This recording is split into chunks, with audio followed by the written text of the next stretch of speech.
through 10, the title being A Change of Heart. So what we'll do is, here, I hand it out, we're looking at it. Oh, sorry. So if somebody wants to read Luke 19, 1 through 10, and we'll jump into the questions. And so, I got it. you got it? It says, Jesus entered Jericho and made his way through the town. There was a man there named Zacchaeus. But he was the chief tax collector in the region, and he had become very rich. He tried to get a look at Jesus, but he was too short to see over the crowd. So he ran ahead and climbed a sycamore fig tree beside the road for Jesus was going to pass that way. When Jesus came by, he looked up at Zacchaeus and called him by his name. Zacchaeus, he said, quick, come down. I must be a guest in your home today. Zacchaeus quickly climbed down and took Jesus to his house in great excitement and joy. But the people were displeased. He has gone to be the guest of a notorious sinner, they grumbled.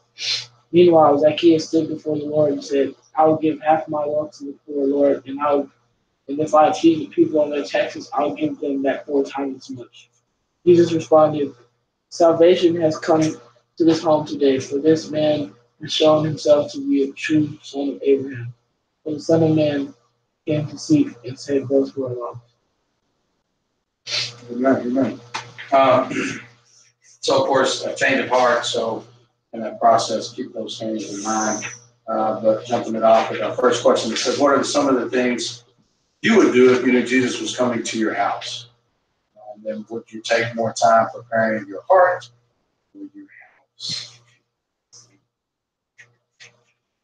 You can get it started. Like I said, initially, you don't want to clean the house.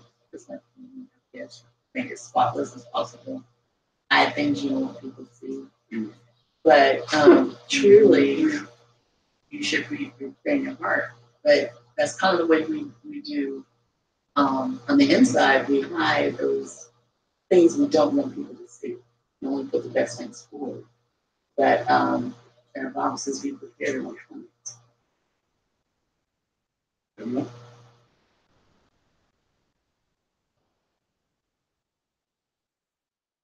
So for me, I kind of look at it as in preparing. I say you can say both in terms of preparing your heart. Yes, that's the main factor, but also I believe our bodies is also a living vessel. It's a temple. So also believe our bodies and stuff as a house as well. So I think you should prepare both of them because you want to make sure because this is where the Spirit of Jesus lives inside of us. So that's why we want to make sure it's also clean inside and out in terms of spiritual wise. That's why. Spiritually wise because I believe Jesus lives for us as he examined us through spiritual means in terms of since we all, as we have the Holy Spirit, and the Holy Spirit is Jesus, is our way to connect to him. So I think about preparing our hearts, like that stood out to me in verse 6 when you talk about the haste he received was joyful. So it says, be joyful unto the Lord, and so in receiving the gladness. So I think when our hearts are correct, we prepare ourselves, soften our hearts with love and with the fruits of the Spirit. That's what I think. That's also what calls our temples to be cleansed because it will allow us to deeply, over time, allow Jesus to do the work in us, which will cause our hearts to be clean and truly accepted in our lives.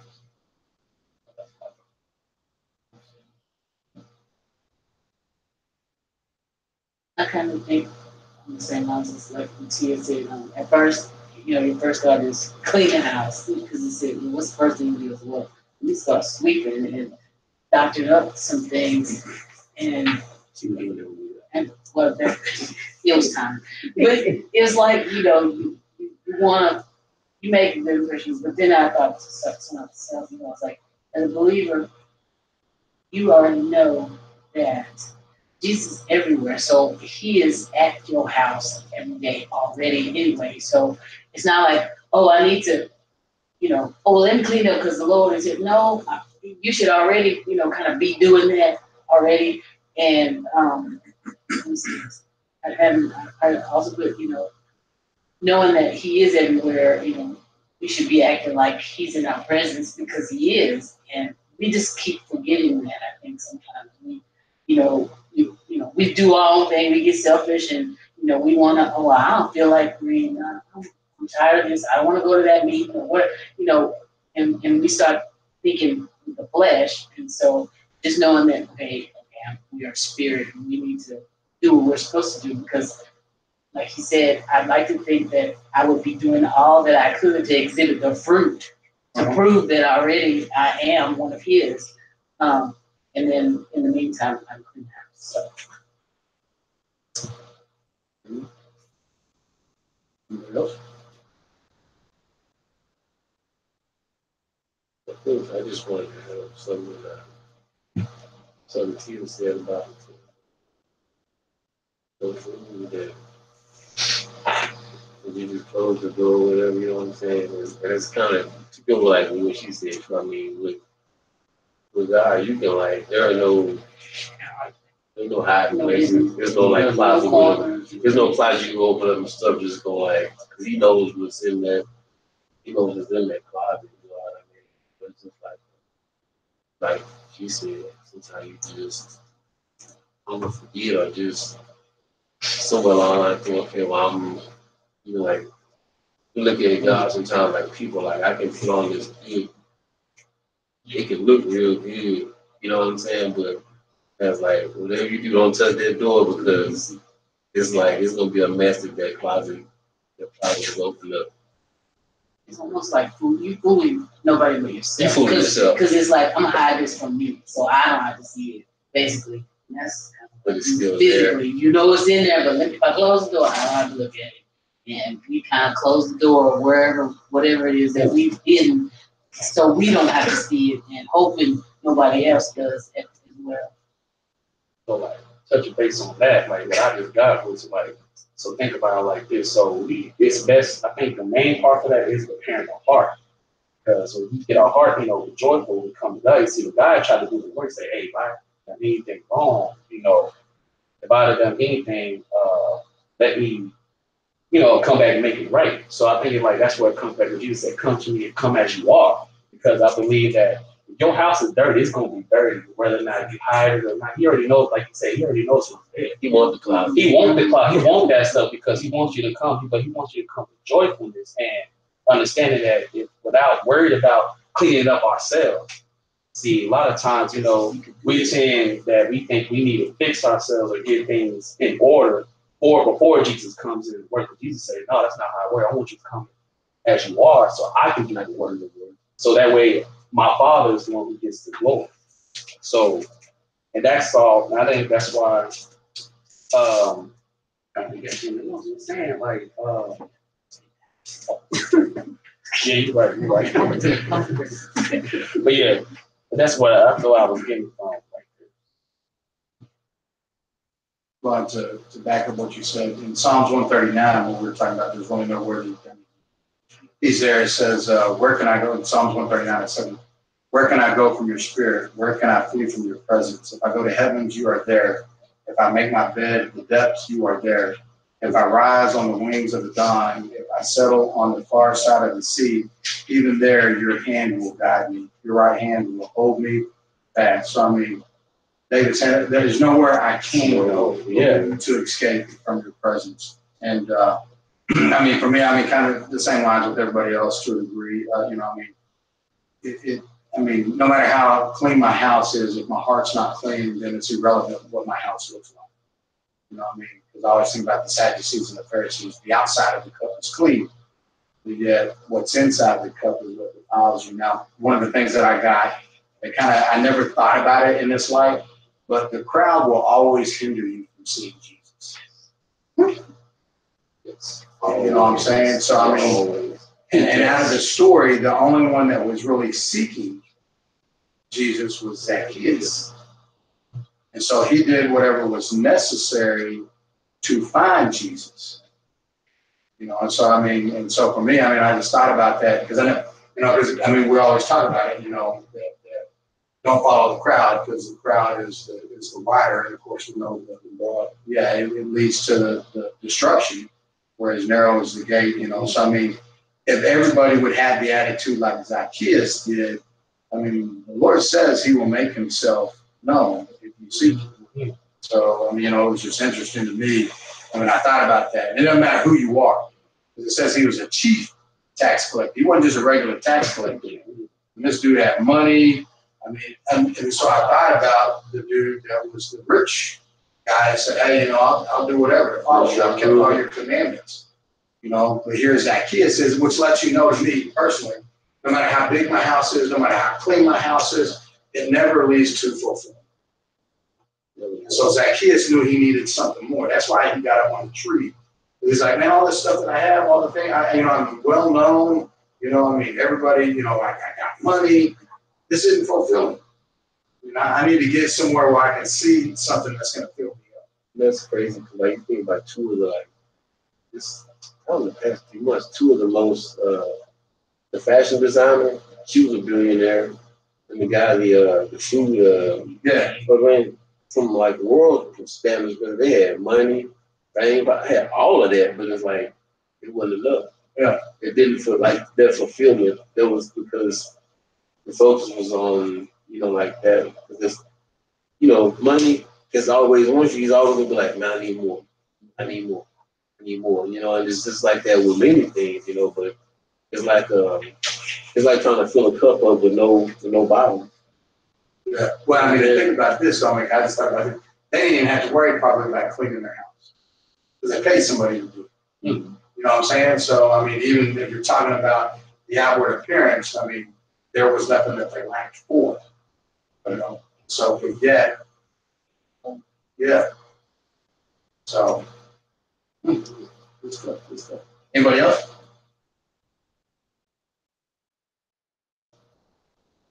So I still go back to the question, which would you prepare more time doing? Cleaning your house or The heart. I was still with you again. You know, say, what's up with that closet over there? Yeah. Who's that skeleton? I can speak to them drive home. Amen. Number 2 says, in what ways can past sins and guilt keep you from wanting to be in the presence of Jesus? Let's testify about that. Straight up, because, to be honest, see, at a young age, you know, I've been saved since I was 13. You know, I done seen, you know, I had God use me, all kinds of things. You know, I seen the works was, but for me, it got to a point where there was times where I messed up, and it would seem like, you know, I mess up, I go off, and now, okay. I come back, and it's like I mess up again, and then I'll fall off a little bit, and then I got to a point where, you know, it seems like I keep finding myself in a cycle, you know what I'm saying? So I got to a point where I'm like, you know what, forget it. Like, what's the point? And then, because I started feeling like, you know, like, in terms of, like, why I felt like I was not a reliable source or a reliable vessel, you know. So I felt like it was best that I might as well just chill out, you know what I'm saying? But what it came down to was really just recently, you know, when I finally realized God will reveal to you, you know, how much of an impact and importance that not only those things that you went through can impact the people around you, or how it's meant for your development and growth. So that's where it goes back to, you know, all things work together for the good of God. So definitely, I know in times because when I was going through that, there was times where when I tried to go back to the church, and you know, I used to sing and worship and be in a worship team and speak to the youth and stuff, and then I'll go to church. I would move for a little while, but then I'll kind of discourage myself because I felt in my mindset, you know, I was like, man, I don't know. Okay, how long am I going to be on the spiritual high for? Fall back down again, or for something important. Temptation comes against me, and I'm back to where I was. So that's when I started speaking those things. I started having that mindset, and what it was, I started like questioning who I am in God. I started questioning, like, okay, what is my identity? But of course, you know, God already spoke what I am, and that's when I started to realize, I am more than a conqueror. That the stuff will not get me down. That God does love me. He doesn't. He doesn't see he doesn't look at me as my sin. He hates my sin, but he loves me. And as I started really speaking those things and seeking and reading and understanding what, how the love of God and really putting that to a high standard, that's when, the shit started happening to the point now I'm more encouraged, I can, now that all that the stuff I went through, I can use those as my strengths now. I can use those as, that was experience.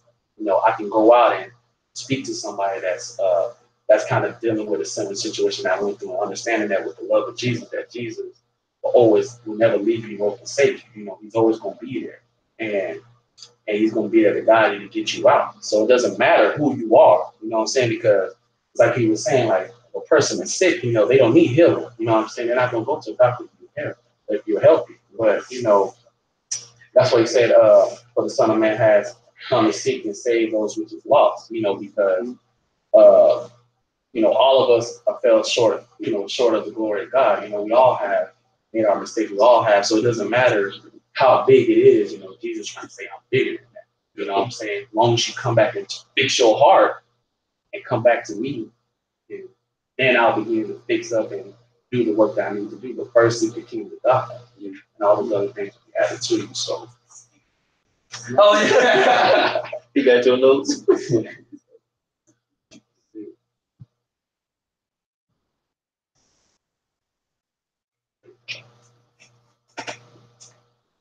Anybody else?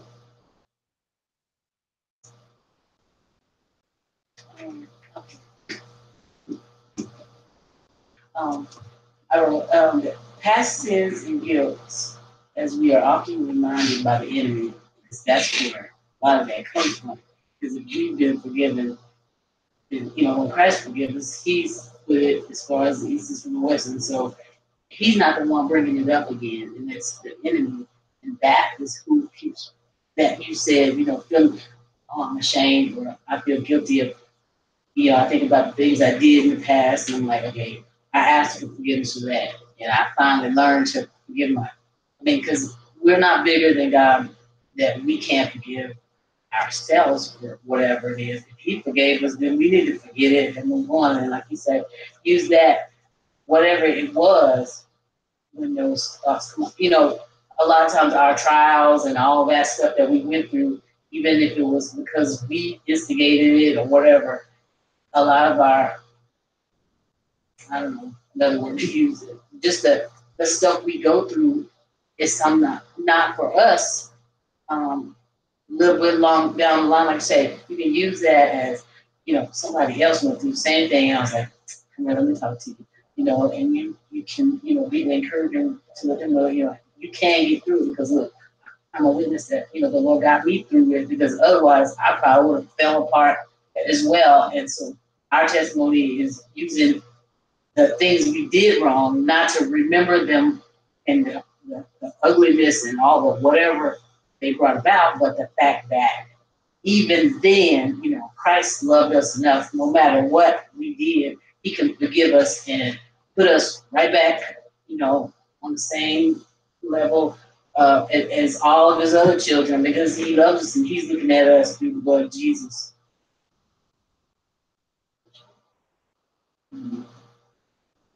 Anybody else?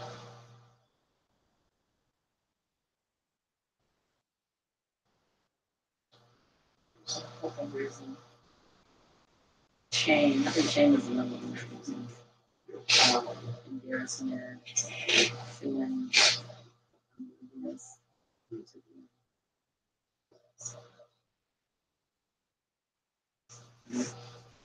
I think that comes from putting from looking at. We think God will think like people, you know what I'm saying? Like people, there are some things you feel like, man, I can't share this with nobody, because either, you know what I'm saying, you're going to get looked at differently, or you're going to be judge, all those things, embarrassed and all that. And I think about like, the Bible talks about God's ways are not our ways, and he even says that there's no condemnation. He tells us that it's not, but we talk about on a regular basis, like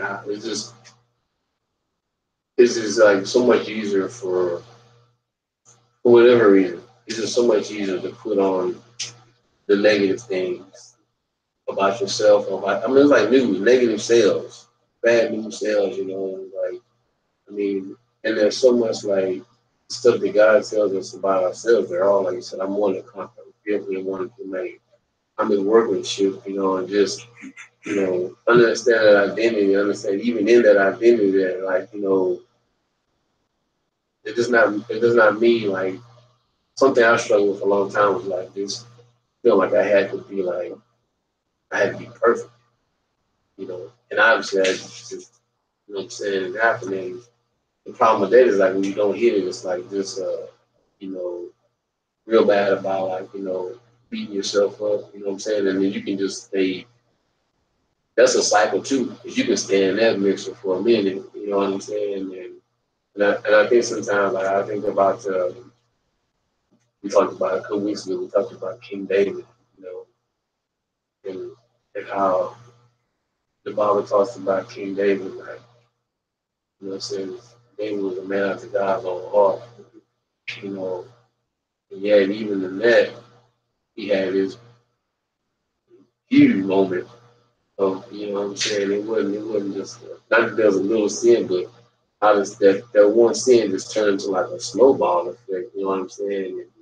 And I think when people are like, just the reason why I believe that, the Bible talks about him being a man after God's own heart, because David didn't just, even after all that happened, he didn't just, like, he didn't just quit. He didn't just give up. That's what we got Psalm 51. He poured it all out before, and I think that's what made him a man after God's own heart, because even in his, his past, his past sin and all that, he's like, he still wanted, what? I know I need to go back to where I know there's healing, there, to where there's forgiveness, and just, not. But sometimes, like I said, man, you can stay in that guilt and shame for a long, long time, and all it does is just the stuff that you were guilty and shameful about. It keeps you in that. That just adds on to that. You know what I'm saying? Yeah, that's, because for me, going back to that crowd thing again, in order for us to break free from the things that we've done in the past, we have to separate ourselves from the crowd. Think about it, because it says he ran ahead. Now, the amazing thing that I like about this is Jesus got to where he was. So, in our past sins and the things that, like Tia said, that we're ashamed of, God will meet us in that place and call us out. Because he called Zacchaeus down. Now, here's the crazy thing to me is just like that. So, the same people that hindered him from seeing Jesus are the same people that began to mumble whenever Jesus said, "Hey, Zacchaeus, come down. Because I don't have dinner at your house." Because people will always try to bring up your past. Or the worst about you. Yeah, and so that for them, so our affirmation cannot be with the crowd. God has called us, and Jesus has called us, then it's what he has for us, not what crowd's trying to tell us. And so, because to me, he has to separate himself. We have to separate, kind of like you're saying, our mindset has to change. We can't think the way the world does. We can't react the way the world does. And there's got to be a change within us. But I just thought it was interesting that Zacchaeus ran ahead. So I think in that same process, we have to try to run away from the old us.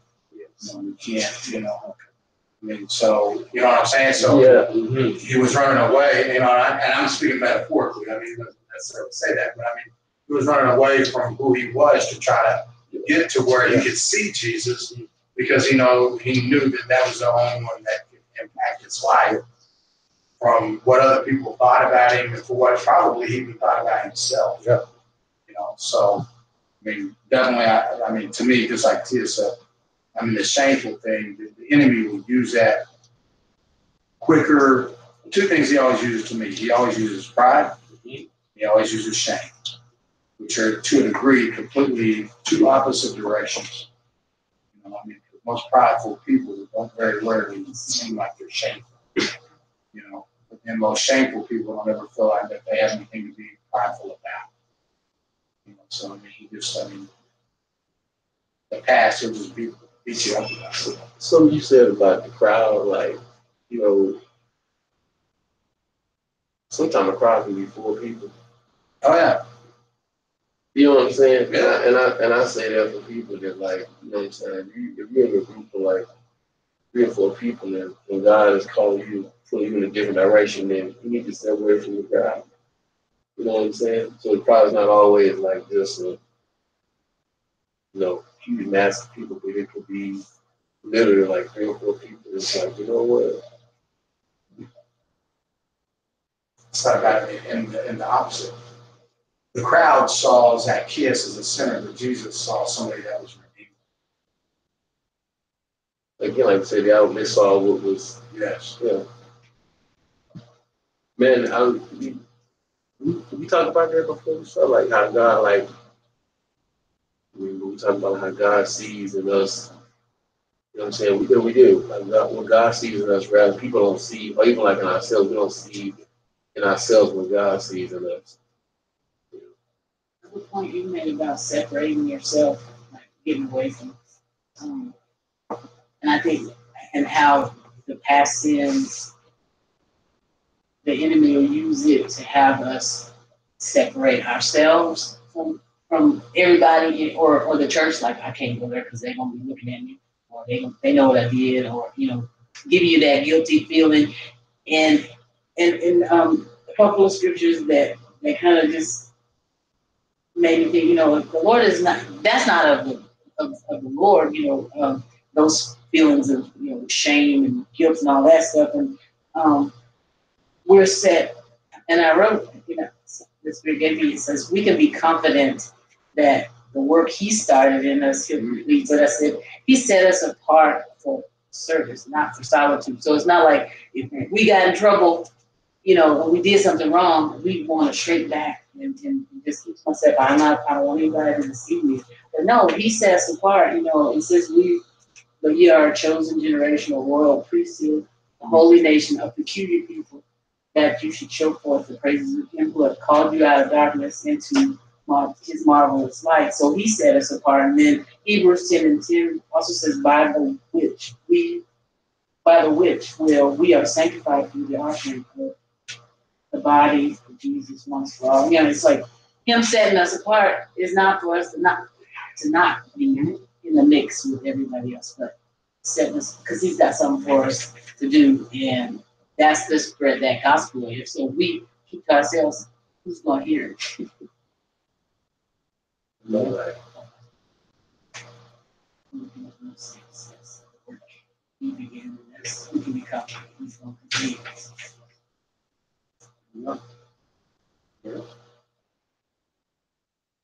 Number 3 says the religious leaders in this story didn't believe Zacchaeus deserved to have Jesus talk with him.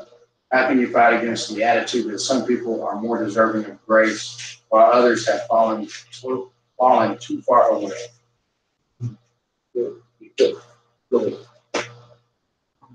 really can't, because honestly, none of us are worthy. We've all sinned.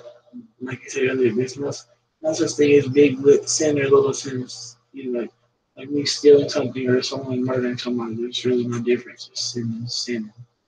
If anything, you're more them thinking more highly of themselves than that person who might actually be trying to make themselves or get better or get right with Christ. That makes them wrong, other than the person who's trying to get right with Christ. About to say we do. Man, I was just thinking about it, kind of like what Trey said, like in verse 7 said, but when they saw it, they all complained, saying, He has gone to be a guest with the man who was a sinner. So they think of themselves, they're like, we're not even sinners. We like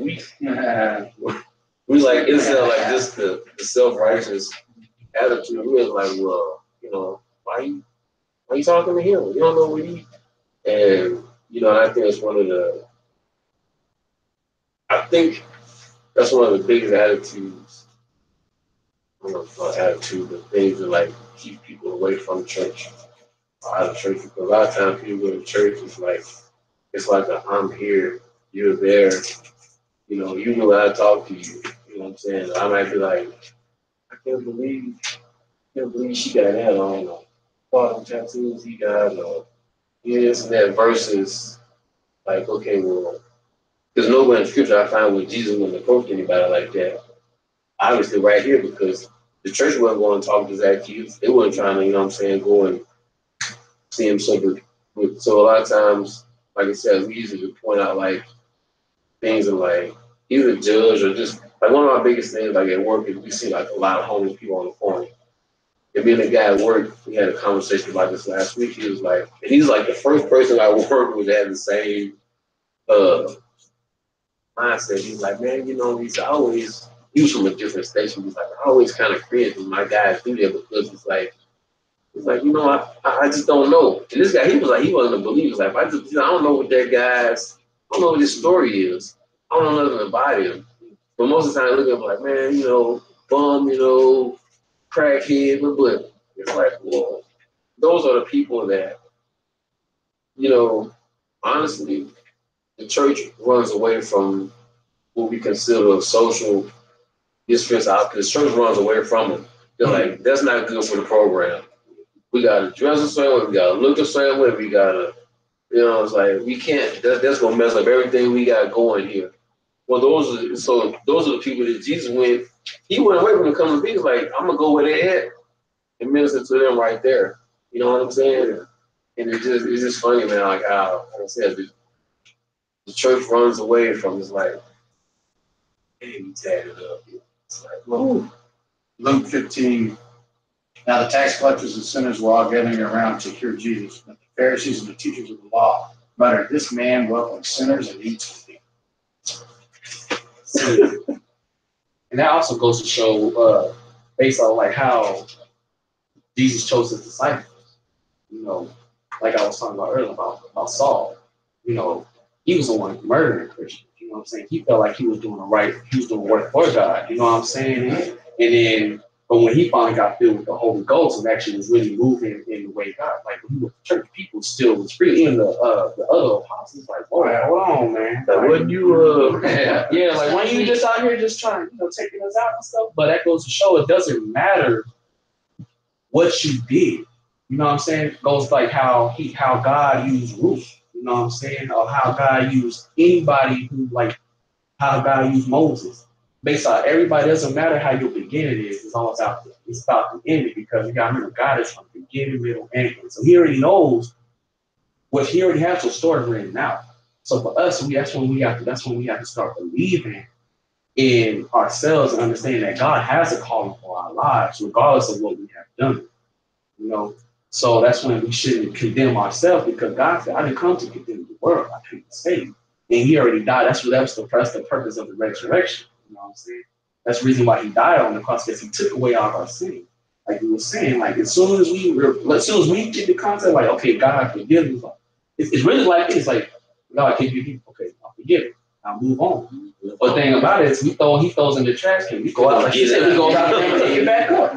So that's also when it comes to consistently seeking and consistently reading the word and being fed by the spiritual food and praying to God, getting the bread the bread which is the word and the living water which is praying and getting filled with the Holy Ghost. That way as we're being filled, it's like filling up a cup. A cup like I always love that example. Like you have a cup filled with like little small balls. You pour water in it. As it comes up, it pushes those things out. So as we filling in and building up our spiritual man, the spiritual man is growing stronger, and that's what condemns the flesh. Like going back to Romans 7, chapter 7 and 8, talking about how we're no longer condemned. Go ahead and get that.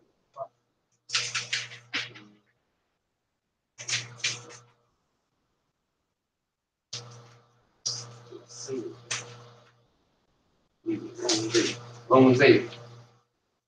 There is therefore now no condemnation to those who are in Christ Jesus, who do not walk according to the flesh, but according to the Spirit. The law of the Spirit for the law of the Spirit of life is Christ Jesus has made me free from the law of sin and death. So that goes to show that, Jesus already, like, we don't need to condemn ourselves no more. There's no point. Like, Jesus took all that stuff in us, There's no reason for us to keep beating ourselves down or other folks worried about how other folks see you, because at the end of the day, Jesus came down for that specific reason. You know what I'm saying? To allow us to be free, to grow in spirit and in truth. And and as our spiritual man grows, that's when that's when we can start to get those new lenses, get those new mindsets, by reading by feeding, it's like when you it's like when you're watching like watching TV, like how you can take in information. It's like, what information are you putting in? So pretty much you always think of them as you are what you think you are. You know what I'm saying? So if you start speaking, and also power of the tongue, that's another thing, speaking those things that God says in his word about us, going back to scripture, find scriptures about certain situations that you're going through, or like you're feeling like this, find that scripture that says and speak those words over your life, like you were saying, like, as we just begin to just speak life, and as we begin to speak and believe, that's when the transformation comes. And I think that's where Zach in the story, Zacharias, his transformation, his mindset was already changed. Like he was already trying to do from what he knew, because back down they didn't quite have it like we had. You know what I'm saying? Like we got the whole cheat code right here. They had to just pretty much do what they could, and that's why when their hearts was in the right place, that's when Jesus was to come in. So.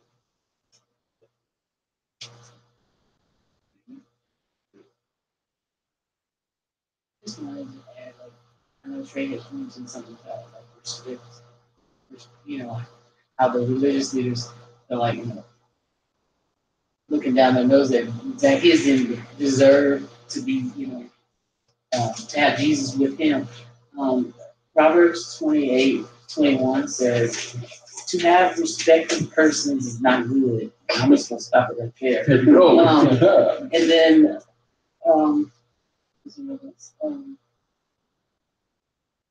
Acts 10:34. I think this is Peter's. So then it says, then Peter opened his mouth and said, of a truth, I perceive that God is no respecter of persons. We know God has no respecter of persons, and then my very last scripture to go with this question is 2 Peter 3:8-10. It says, beloved, be not ignorant of this one thing, and one day is with the Lord as 1,000 years, and 1,000 years as one day. The Lord is not slack concerning his promise, as some men count slackness, but is long suffering to usward, not willing that any should perish, but that all should come to repentance.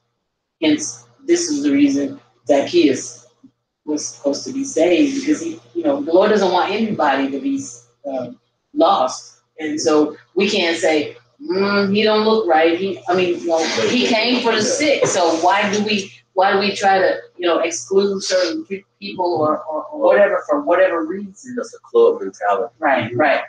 That's a club. Because he came for everybody, and he wants everybody to get that same opportunity. If nothing else, he already knows what the end is, but if he didn't put the opportunity before you, then it wouldn't be there, right? Or it wouldn't be right.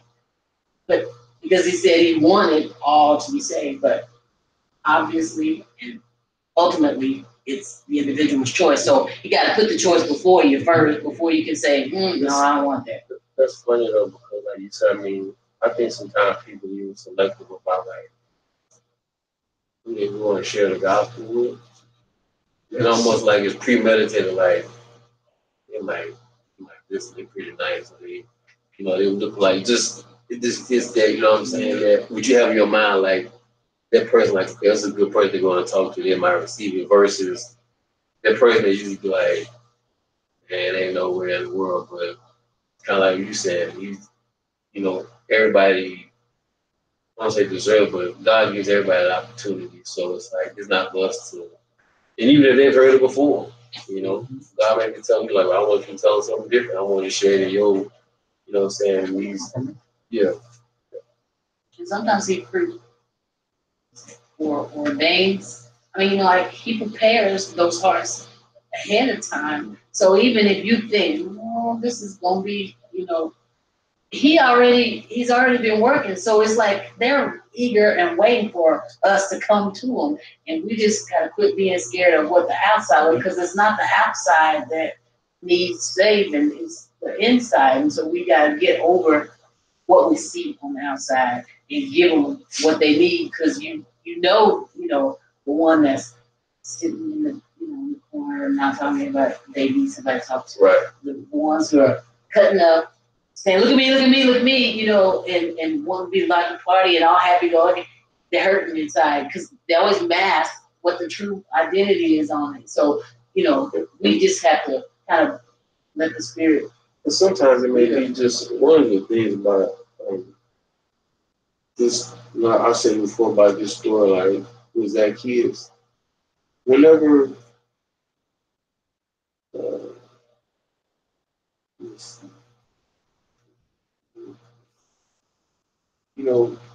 nowhere in that story like did Jesus chastise him or discipline nothing like that.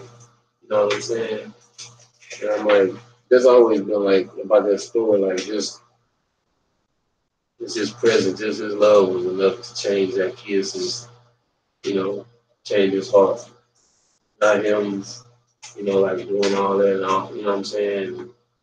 The stuff we talk about, like condemning, shaming, embarrassing, because I know for a fact none of that stuff brings about change, or it does not bring about the change like we're talking about as far as like,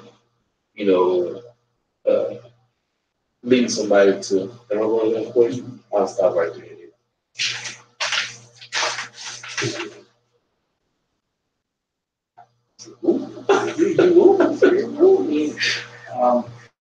For me, I mean, I guess my answer was simple. I just said we need to see like God does. Because that's, again, Jesus saw something in Zacchaeus nobody else did. So who are we to determine who deserves salvation? It's not up to us. And again, sometimes you don't even have to take a lot of biblical beating over the head. Sometimes people just look and see how you live. You always smile. You always see in your head. You always I'm kind of like you to read the scripture. Peculiar people. I mean, so you can't look like everybody and act like everybody else. But I mean, the one thing that I did, and how I missed it so many different times, I don't know. But when Jesus says, Zacchaeus, hurry and come down because today it is necessary for me to stay at your house. It's necessary. How many times have you ever heard Jesus tell you it's necessary to not be a part of it? You know what I'm saying? That's the CSB version. The King James turns around and it says, Zacchaeus, make haste and come down, for today I must abide. I mean, I don't know, I missed that. And I'm just thinking, imagine, this is Jesus saying, man, you know what, Greg, today, man, it's necessary for me to be at your house today. Yeah, I mean, knowing that to me, Zacchaeus probably felt like he was unworthy to have Jesus stay at his house. This is Jesus telling him, no, man, dude, I must. It's necessary. This is an appointed time. This is me and you, get everybody else, and let's make this thing happen. So, I mean, you can't focus on what everybody else is doing. You can't look for their approval. I mean, when Jesus says move, move. So if he tells you if somebody don't look like you think they should, yet Jesus says, you know what? Say hello to them. Or say, how's your day going? You really mean it when you say it. I mean, you know, Right. some people are like, man, you know what? I mean, I wasn't asking all that part. I just wanted you to say good or bad. Right. And if they do say bad, say, wow. I am such a bad thing. Like you said, it's not just people that are homeless. People that are CEOs, there's people that really need to hear the truth. Because who knows? I mean, in all honesty, that person that's homeless may be more joyful on the inside than that person that's got, No doubt. I mean, who are we to choose? You know, because sometimes, just like you said, the person that looks like the one that may receive it may be the one that rejects you.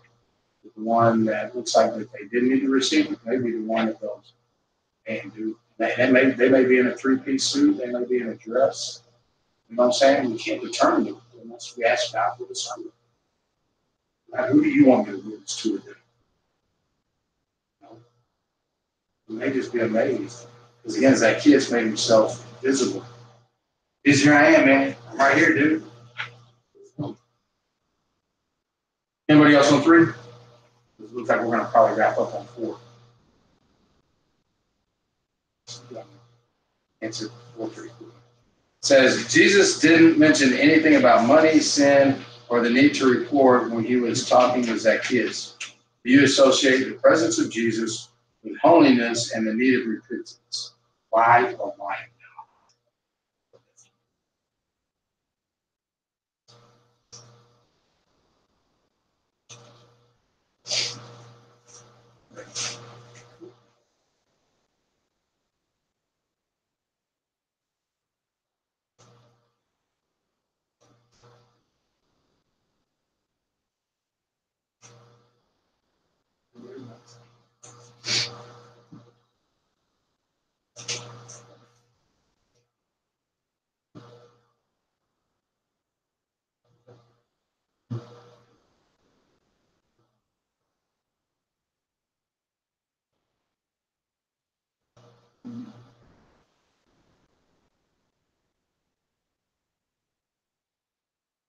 I have Ephesians 4, 17 through 28. I have to read it like crazy. I wrote it. I have to remember in the context. Ephesians 4, 17 through 28 says, "This I say therefore, and testify in the Lord, that you henceforth walk not as other Gentiles walk, in vanity of their minds, and the understanding darkened, being alienated from the life of God, with the ignorance that is in them because of the blindness of their heart, who being past feeling have given themselves over into lasciviousness, work all uncleanness and greediness. Yes. But ye have not so learned Christ. If so be that ye have heard him and have been taught by him, as the truth is in Jesus, that you put off concerning the former conversation, the old man, which is corrupt according to the deceitful lust, and be renewed in the spirit of your mind." It has something to do with greediness, and I think Zacchaeus, I guess, evidently received all of his wealth because of greed. He was overtaxing people. But what I wrote was, when one has a genuine encounter with Christ, he can't remain the same. So he met with Christ, and knowing that, when we are in his presence, we have to, he is holy. It says, "Be holy, for I'm holy." And I don't know if that's the spirit within that makes us, gives us that, the conviction to repent from whatever it was. It could be, anything. Lord, whatever I've done, said, that's not worthy of you, please forgive me and make me right and clean. And the wanting to be right and holy before God, it is kind of like the gift that's the spirit. He gave that. If we don't have the spirit in us, we're not going to be feeling guilty about anything. We're going to just be doing our thing, and we're not any of his, basically. So, my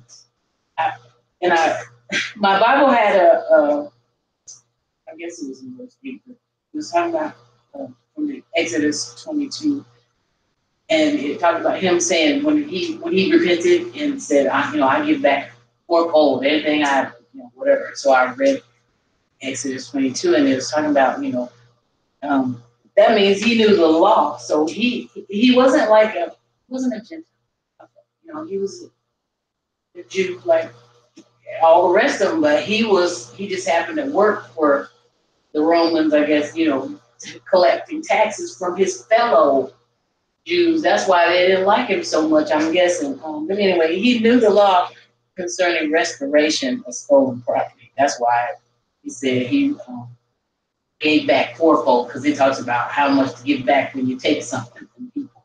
And we're talking about the spirits, and so I had that he had been bound by the spirit of greediness or the spirit of greed, and that's when he let loose of that spirit of greed by returning what he had taken from people, because he already knew he did. Now, if I've stolen from anybody, I want to give back fourfold. How would you just know out of the air how much to give back? Right. But he already knew the law, and that's the point that kind of stuck with me. So I had to go back and figure it out. Anybody else?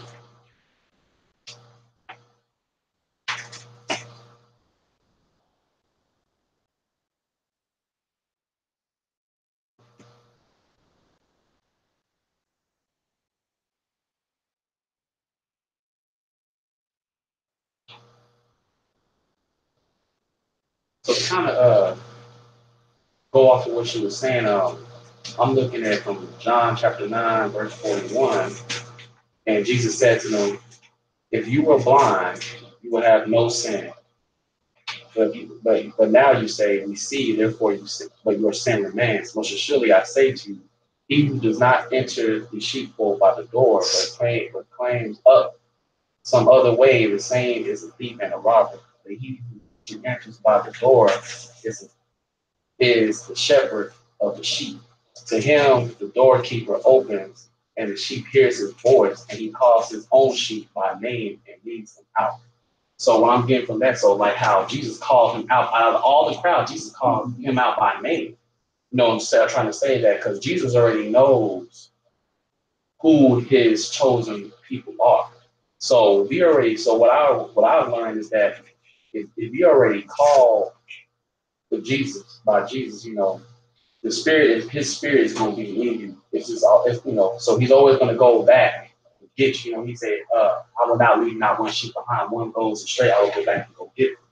So I believe that, as like it says, when it comes to we associate the presence of Jesus with holiness and the need for repentance.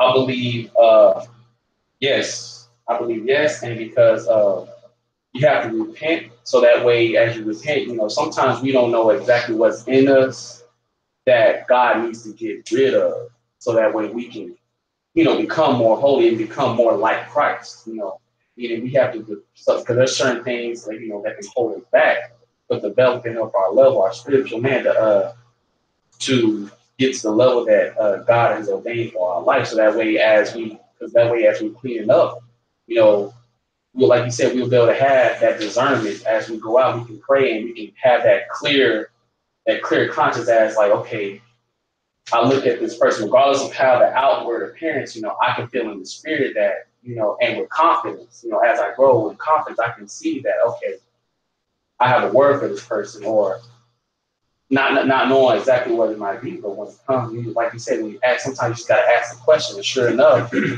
like a lot of times that happened to me. A lot of times at HB, there was literally a time where there was a lady I don't know. She was checking out. She just, she was just one you could kind of just tell was kind of going through it, but she was holding something in, and I just asked her, I asked her to go to prayer. I was like, is everything okay? And of course, it's just that question had to break down, and I asked, I allowed her to speak, here and in the midst, I would pray, okay, God, let me find a word for me, and of course, I prayed with her, and, months later, because I guess she was going through a time where, but going through some, long story short, it's just that sometimes, we have to get to a place because, like I was telling you earlier, we're all meant to reach people. I believe that, like, that's the thing, like, everybody has a purpose. And a lot of times we have so much clutter inside of that blocks us from seeing, exactly, okay, or like self-worth, what is it that the purpose means? And that's why you're saying, like you were saying, it's a necessary meaning. Like, there's a reason why I'm going to your house. There's a reason why your house is, because there's purpose behind this. There's an example. Like, you might not quite see why or what the end result may be in terms of, like, in that example, I was bringing that up because at that moment, I didn't know, by me just kind of praying, like, I didn't know whether or not the situation would change. I just had the faith and belief that, that I know that God is a healer, He'll do things to work out the situation. And of course, it turned out 4 months later, I ended up seeing that lady again. She came back with her kids, like, hey, this is the gentleman that prayed for me, and she told me about sleep, everything went well.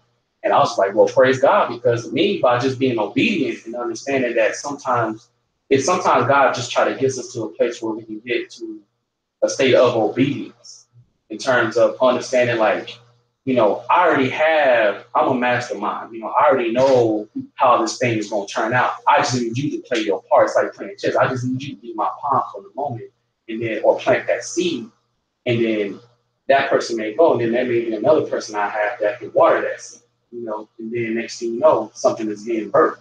And that's where I believe how all that works out. So just for when it comes to repentance, that's why for us, I think it's best that we repent for ourselves, so that way we can get ourselves to a point where we can be a useful and productive and effective vessel. Like going back to the first place, like the house, cleaning up our house by, okay, God, what is it that I need to clean up? That I need to work on. What is it that you need in me that I need to work on, so that way, as I go out, I'll be able to be used by you, because to me, I'm nothing but an instrument. Clean me up and play me beautifully. That way, as we're moving out, people are not just seeing me, but they're seeing you that's inside me. And then unifying the body, which I always feel that's the purpose for everybody. All of us have a person to be somebody. Like I was saying, like, we all have, like, there's going to be people that God ordained for us to reach, and He's going to put us in the right position at the right time. But sometimes, we can miss the mark. We're not ready. And sometimes, even if we miss, sometimes it's just God showing us, okay, just to see us, okay, look where you at. Show us what the level is. Okay, I got more work to do. Let's get it going. And then it's just all of it. It's just training up ourselves. It's like lifting weights. You might not quite go up the way you want to lift it, but you got to keep going at it, being consistent. And that's where it all comes out. Just getting to repentance is just leading to holiness, and walking in, when it comes to walking in the spirit, like in Romans 8 talks about, killing the flesh and being more spirit led, then allowing the flesh to have more power. So that's what we got.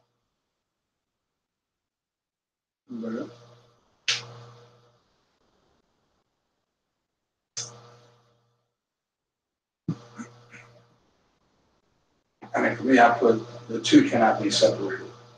Jesus' presence and holiness. And because of that, that's what comes about repentance. When His presence is there, the conviction comes. I have to have somebody tell me what I need to change, because, like you were talking earlier, if He changes, that's when I'll change. Because even Zacchaeus, which to me, it's further down, but Zacchaeus didn't go sell all that stuff to be saved. Zacchaeus sold all that stuff because he was saved. So that's what Jesus' presence brings in our life. And anybody that's ever experienced it, which I know some of us have, like Nita said, when His presence shows up, can't stay the same. Now, you may have some slip backs along the way, but that we cannot deny that He's not real. I can use that His presence. So, that's just, the two can't be separate. Did somebody have something that's fairly That was it. I don't know if we're back. Huh? It said, it was Mike. It said, it may be an excuse to continue to do it, to do what you want, to not feel accountable for your actions.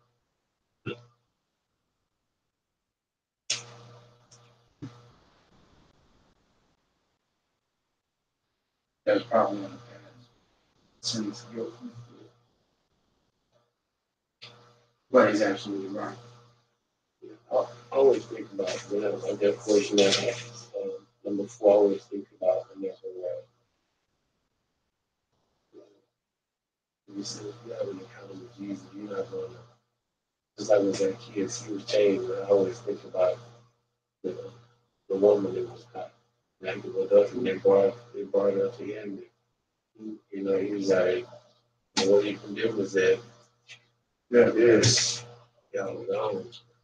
He's like, well, maybe I can give you.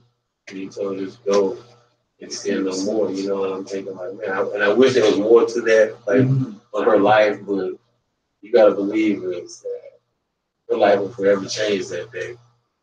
You know what I'm saying?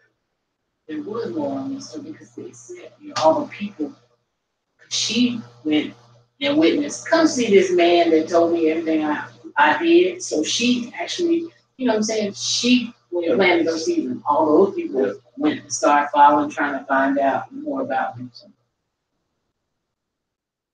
I was meaning more so on like her life, you know what I'm saying? Like the fruit. Yeah.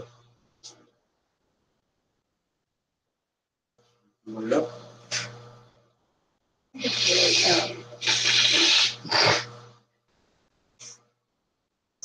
Essentially, Jesus with holiness and the age of repentance. And I agree, yes. It's almost was his way of confessing his sin. I don't know if you're in his presence of that just come naturally, or that within you, you have to confess and then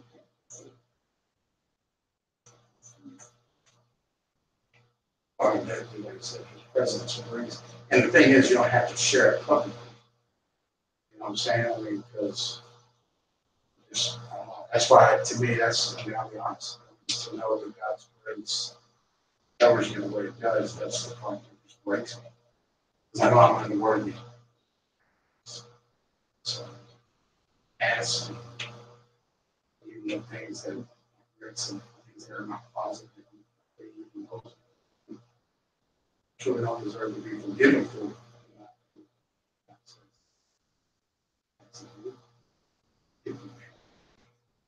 It's overwhelming. sometimes you see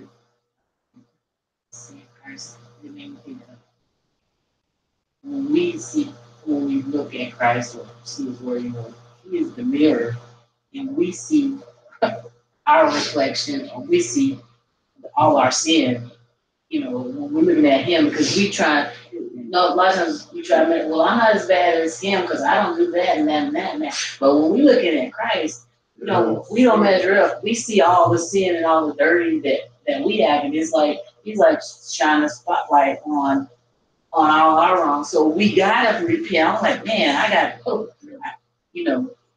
it's like there's nothing you can do but repent. It's like I'm all bare, all the corners are slipped out to the middle of the floor, so to speak. It's strong that you just said that he's a reflection. Because you gotta see Jesus came, purpose was coming down was to be, he's like our prototype. He is the standard. Meaning, we are supposed to look like Christ. We are supposed to do, so that's when it comes to, okay, I'm not quite looking like that, so let me go ahead and change that up. You know what I'm saying? Let me clean that part up. Okay, I'm starting to get there. It's a process, but that was strong right there. Yeah, it's like revelation. Yeah.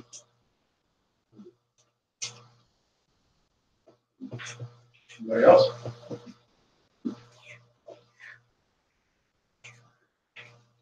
Amen. We're good.